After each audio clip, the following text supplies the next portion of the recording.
I've always been a little paranoid about the statisticians telling me that the sample size is too small. These days, I don't know if this is on. Is this working? Anyway. No, it's not working.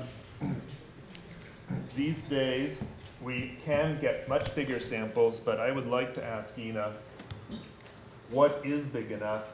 And I would also like to ask Ina if she thinks that her study with almost 7,000 patients, is that big enough?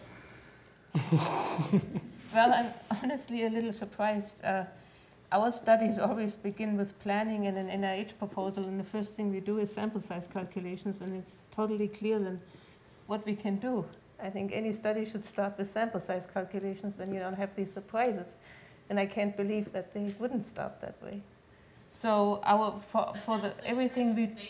From the biological standpoint, I think that when you're submitting a grant to NIH and from a biology standpoint and you say, I'm going to sequence all of these people, from a biological standpoint, 200 is a lot, but I guess okay, sorry.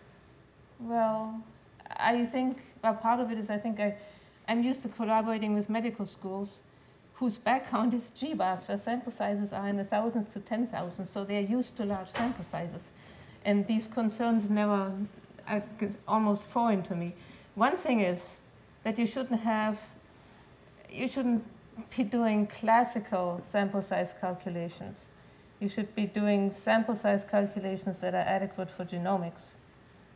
I see people do classical sample size calculations based on criteria that lead to unnecessary large sample sizes.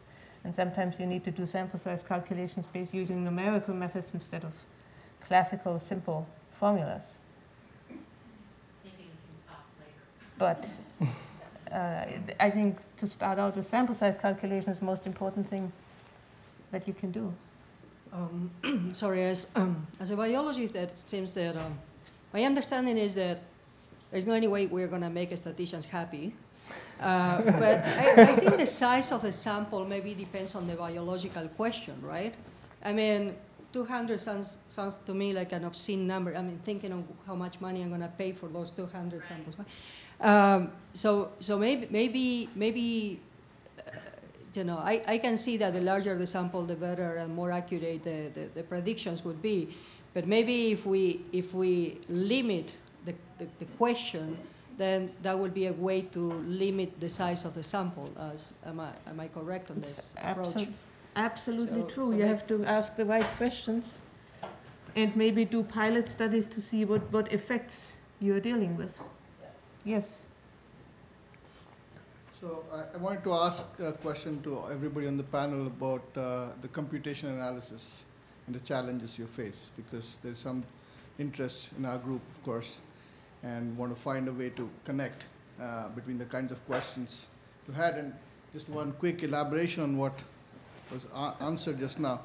Do you try also to build out a theoretical framework first so that then you decide what sort of data you collect, or you first collect the data usually and go the other way around? And this is a question that I've always been intrigued about. If you don't mind, I'll start this one. So in a perfect world, I think we try to collect as much data as possible. So some of our transcriptomic studies, we have these 10 different environmental constraints that we can utilize, but including some baseline responses, but we really have to pick, what's most relevant for funding purposes or for our various stakeholders, right? So we can't necessarily cover the whole gamut, so we really have to be choosy. I think those constraints are relevant. Initially, I think with a lot of these things, someone who's kind of, in my example, gone from the plant side to the human side, we're very fortunate that there's more of a network architecture in regards to molecular interactions. And I think a lot of groups are utilizing this solid foundation either through protein-protein interaction networks or KEGG and reactome pathways as real foundational resources. However, I think that's just the beginning of something that could massively build over a period of time. And I think what we are doing and what others are looking at is, we're looking at comparative genomics. So you're seeing all these different fungi and you're seeing all these different sequences. but you're seeing a large degree of similarity also. So then, not just looking at it from a genomic standpoint, but then integrating the transcriptomics as well. So which genes are necessarily being turned on, at what level, at what time point are they being turned on? And so to really understand the mechanistic insights, you need a high resolution of data. And to be able to integrate that into a model is, I think, the real challenge and where most groups are entering. I think last question from Silke. Another question about samples and data, because it seems to me that very often there would be other useful data sets out there that could help you in your work apart from your own ones. But very often, again, it seems to me, I don't have much experience on that, is they are very difficult to access or they are very difficult to integrate. Yes. So is that true, and what could be done to maybe help them? A lot of hard work. I've trolled and mined through the SRA, the short or sequence read archive, and brought out data sets to compare to Illumina sequence data sets that have been produced in the DAC here, or in the core lab here. And that can be done, but it's always difficult, but it can be done. It's computationally, to address the previous question, it's computationally challenging, but it's really great to be in a well computationally supported institute and have just downloading those data sets can be like hours. So it's amazing, but we can do it, but it's never easy. In humans, I think it's maybe less, or in medical studies, it's maybe less of an issue because, first of all, we always have to replicate our results in other cohorts. And since these cohorts are NIH funded, they must deposit the data.